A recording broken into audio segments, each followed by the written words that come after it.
Last year, I started a tradition of doing 10 new things at Disney and then talking about them at the beginning of the next year. So this year, I did the same thing, except for I did more than 10 things this time.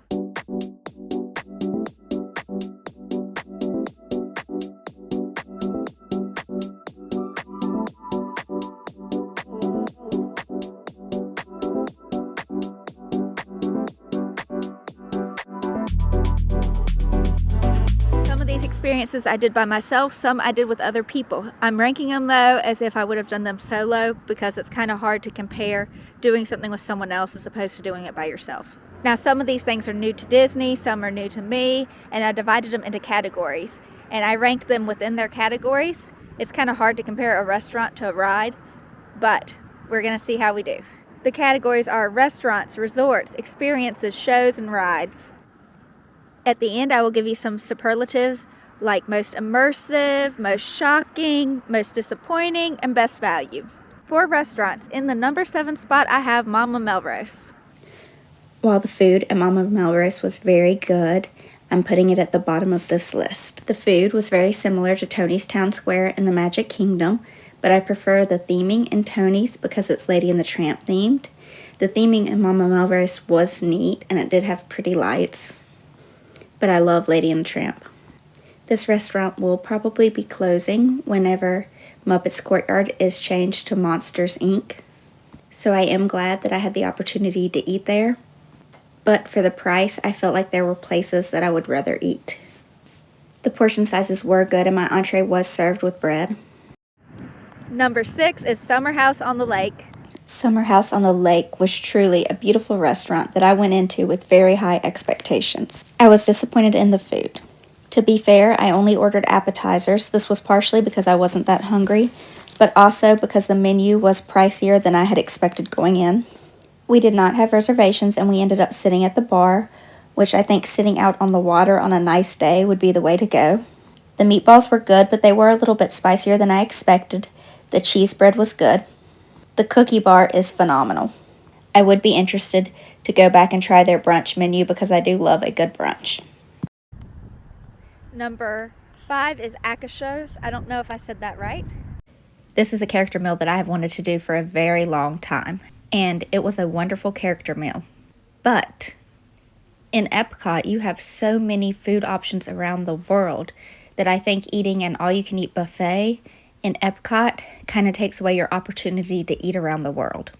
It's great if you come frequently, but if it's your one trip and you're only going to Epcot once, you don't want to miss out on eating around the world or eating the festival booths. This meal is great for meeting a lot of princesses like Snow White, Belle, Ariel, Tiana, but Disney has no Frozen-themed character meal options. So hear me out.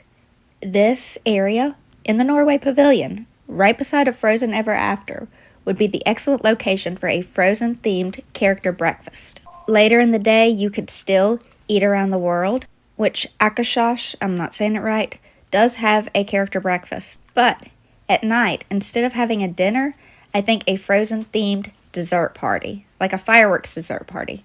So you go there, you have chocolate fondue, you have ice cream, and then you get a ticket and you get to go to a special area for the fireworks, for fireworks viewing, kind of like they do in Magic Kingdom. This way you can eat around the world, have dessert with Elsa and Anna, and then have fireworks viewing. What do you think of my idea? Let me know in the comments below. 4, I have the Tambu Lounge with its secret menu. The Tambu Lounge is located in the Polynesian Resort upstairs next to Ohana, and on its secret menu you can find the Ohana wings and the Ohana noodles. This is a great option if you are craving the food at Ohana, but you maybe don't want such a big meal or you want to save a little bit of money. Add a pog juice on and you're good to go.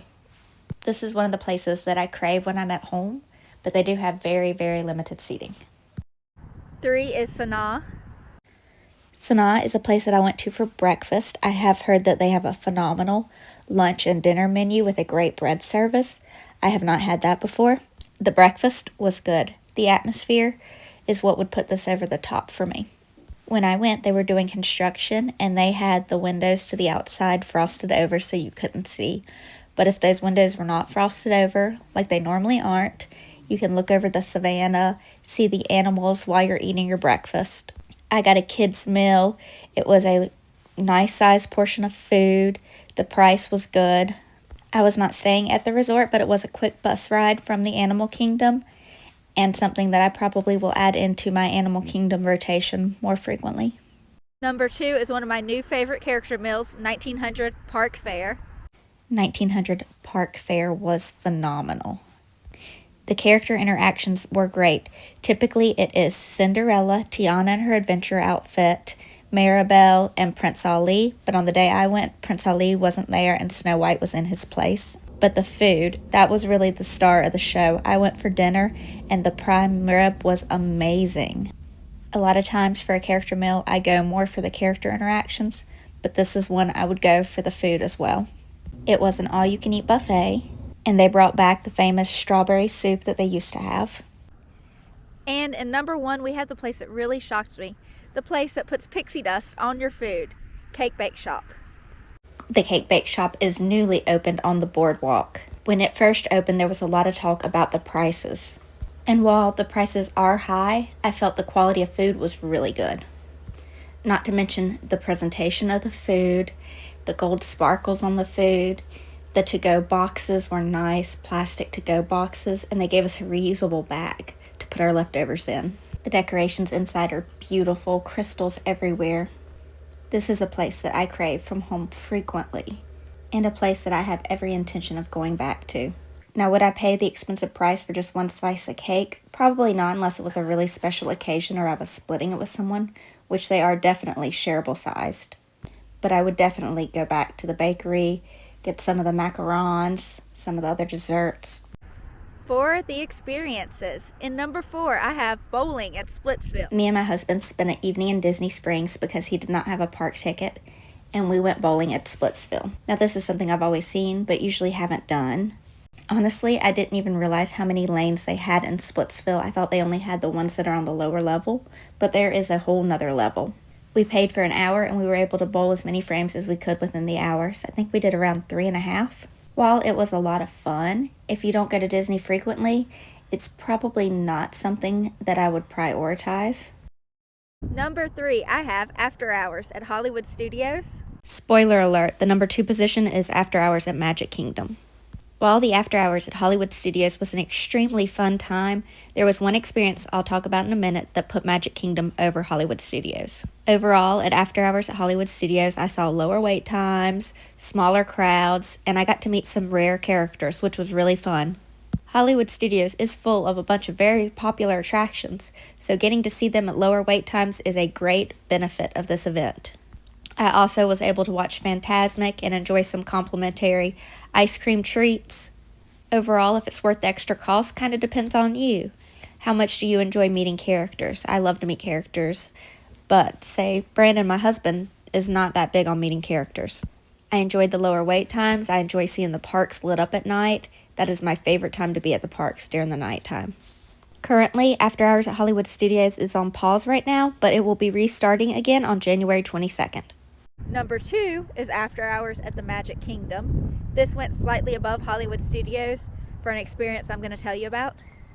After Hours at the Magic Kingdom was even more magical than I expected, all because of this experience. The experience that made it rank higher for me than After Hours at Hollywood Studios, and that was watching Disney Enchantment.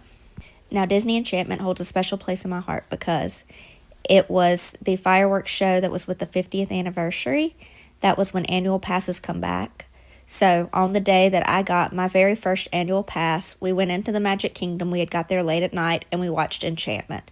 So I associate it with that memory. This show you cannot see on a regular park day anymore because Happily Ever After has taken the spot of it. But I really love it. And it was a low crowd. Everyone was sitting. So I got to sit in the front row, far back from the castle, and watch Enchantment and see the projections, the fireworks. It was very magical. Also, there are lower crowd times at the park. I got to ride a lot of rides. It was a very fun evening that I really enjoyed. When I filmed this video, Happily Ever After did still play for the earlier park guests, and then after they left, then you saw Enchantment, so you got to see 2 fireworks shows. After Hours has been on pause for the Christmas holiday parties, but today is January 6th, and this is the day that After Hours returns to the Magic Kingdom. So we'll see if there's some new offerings or not once some people have started to go to that again. And number 1 spot is Jollywood Nights. Man, I don't even know where to begin with Jollywood Nights. I have heard stories of people who were disappointed with Jollywood Nights. That was not the experience I had whatsoever. In fact, I would go so far as to say that it is tied with Mickey's Very Merry Christmas Party in my head as Christmas events. Mickey's Very Merry Christmas Party is not on this list because it is something I have done before. It wasn't new to me. And it is more of a traditional approach to the holidays. It offers the cookies, but Jollywood's Nights was like a immersive evening. I'm always looking for an excuse to wear sequins, and this evening gave me that excuse. Now, everyone didn't dress up for this, but enough people did that it felt like you were at a fancy event. It definitely had a more adult vibe than Mickey's Very Merry Christmas Party and was more adults and less children. As a Tower Terror fan, I was so excited to see the live performers at the Tip Top Club. And if you want to meet a ton of rare characters, this is your perfect opportunity. I met Panchito, Pinocchio, King Louie. There was this really fun Disney Pixar dance party, and Sadness was a part of it, and it was just a blast. There was even a ton of live entertainment offered. Ride times were lower, but honestly, I prioritized more the live entertainment and the character meets. I did ride a couple of my favorite rides, but overall, I was very impressed with this experience. For shows, at number 4, I have the Disney Junior Dance Party. The Disney Junior Play and Dance Show is in Hollywood Studios. I saw it for the first time this year. It is not something that is new. It is a great show for people with children to kind of help get some energy out. However, it is not something that I would put into my must-do Hollywood Studios rotation. At number 3, we have the Cars show that used to be in Hollywood Studios. It is no longer available. Lightning McQueen's Racing Academy in Hollywood Studios is another thing that I did for my first time this year, but it wasn't a new experience, and actually now it is permanently closed. The highlight of this experience is the large animatronic Lightning McQueen that is really cool. I am very excited, though, that Disney's going to be using this area for a villain show, and hopefully that villain show comes on my list for next New Year. I am thinking that Disney wouldn't just discard such a great animatronic, and given that there is going to be a new Cars area in Magic Kingdom, I'm thinking that animatronic might end up going over there. For number 2, we have the Country Bear Musical Jamboree. Now this is not something that I was expecting to be such a highlight of the year for me. The Country Bear Musical Jamboree truly is a great time.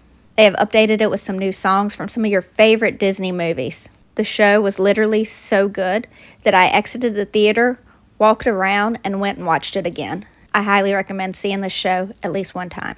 And number 1 was Dreams That Soar, the drone show at Disney Springs, also no longer available. I am so sad that Disney's Dreams That Soar is no longer available at Disney Springs. This drone show was amazing. The type of Disney nighttime entertainment that puts tears in your eyes. That is why it is number 1 on my list. I am really hoping, since Disney has all these drones, that there will be more drone shows in the future, because I really did enjoy it and think it was a very neat experience. My only complaint with it was the crowds that it brought into Disney Springs. It was extremely crowded because, you don't have to pay an entry to get into Disney Springs, so it was basically a free show. That being said, it had such big crowds because it was so good. For the resorts, I have number 4, the All-Star Sports Resort. This year was my first year staying at All-Star Sports Resort. Now, this wasn't an entirely new experience because I have stayed at All-Star Music and All-Star Movies in the past. The All-Star Resorts are what they are, and they serve a purpose. They are a budget-friendly Disney resort. You don't get all of the bells and whistles of the moderate and deluxe resorts, but you still are in that Disney bubble, and these all have this fun, larger-than-life theming. Personally, if I am staying at a Disney resort, I prefer to stay at the All-Star Movies just because I kind of like the theming there a little bit better than the other ones, but they are all fine to stay at. Number 3, the Drury Resort at Disney Springs. Now, this is not a Disney-owned resort, but it is a Good Neighbor hotel. The Drury Resort is not a Disney-owned resort, however, it is a Disney Good Neighbor hotel. That means it comes with some of the perks of a Disney resort. I really enjoyed my stay here, and I thought that for the price, it was an excellent value. It has transportation to the parks, not Disney transportation, but transportation. It is walking distance to Disney Springs, and included in your stay is breakfast, dinner, and snacks. Now, personally, particularly dinner, I'm probably not going to be at my resort during and not going to want to eat there. I'm going to want to eat the Disney food, but I really did enjoy their breakfast. Number 2, Fort Wilderness Resort. Staying at one of the cabins at Fort Wilderness Resort has always been a bucket list thing for me, and I really enjoyed it. But there is one reason why it's not at my number 1 spot. It is not a resort I would stay in as a solo traveler. It is very spread out. We rented a golf cart, which was really fun, but it's not something that I would want to do just by myself. Now, this resort would be wonderful to stay at with your family when it's Christmas or Halloween and see all the decorations. There also are a lot of activities at this resort, like a campfire, s'mores with Chip and Dale. You have the Hoop-de-Doo Review. And of course, boat transportation to Magic Kingdom is amazing. In fact, this is my husband's favorite resort. But the ease of getting around the resort that's in my number 1 spot, as well as the Skyliner and the larger-than-life theming, really kind of tipped the scales for me. Again, with a large group, this is an excellent place to stay, but like I said, I'm ranking this as a solo traveler. And in the number 1 position, I have the Art of Animation Resort. The Art of Animation Resort is typically one of the most expensive of the value resorts. This resort has larger-than-life Disney movie theming from Finding Nemo, The Lion King, Cars, and The Little Mermaid. The Little Mermaid has always had a special place in my heart, and I think that's part of why I love this resort so much. Also, it is on the Skyliner, which allows quick access to Hollywood Studios, Epcot, and the other Skyliner resorts. Your room is in a section of the resort, and it's easy to find, navigate, and walk around. And the theming inside of the room was just so Disney, and it just made me so happy. There was only one new ride, so in the number 1 position is Tiana's Bayou Adventure. Like I said, it is the only ride on the list, but number 1 spot goes to Tiana's Bayou Adventure. Now, Splash Mountain was my favorite ride at Walt Disney World. I had lots of memories as a child growing up riding on Splash Mountain, and Tiana's Bayou Adventure is the exact same ride system as Splash Mountain. And honestly, the first time I rode it, I didn't love it as much as I do now. The music is very catchy, the animatronics are great. My only complaint with it is that there is no villain part of a story. Like on Splash Mountain, it's all about the buildup of getting thrown into the briar patch. And with this ride, it's all happy, which is great, but it feels slightly less thrilling because you don't have that buildup for the drop. Overall, though, it is one of my favorite rides at Disney World, and I look forward to riding it again next trip. For the superlatives, the most immersive experience was definitely Jollywood Nights at Hollywood Studios. The most shocking thing on this list was the Country Bear musical Jamboree. I was not expecting to love it so much that I went back and watched it a second time in a row. The most disappointing to me was Summer House on the Lake. Now, it was good, but for the prices, it was not what I thought it should be. And for the best value, I would put the Drury Resort at Disney Springs. I hope this video was helpful to you in telling you about some new experiences at Walt Disney World. I know I really enjoyed making it and doing all of these things. If this video helped you, please make sure that you like it, you subscribe to my channel, and you ring that notification bell so you don't miss any future videos. Wishing you all a healthy and happy 2025. Thank you so much for all of your support.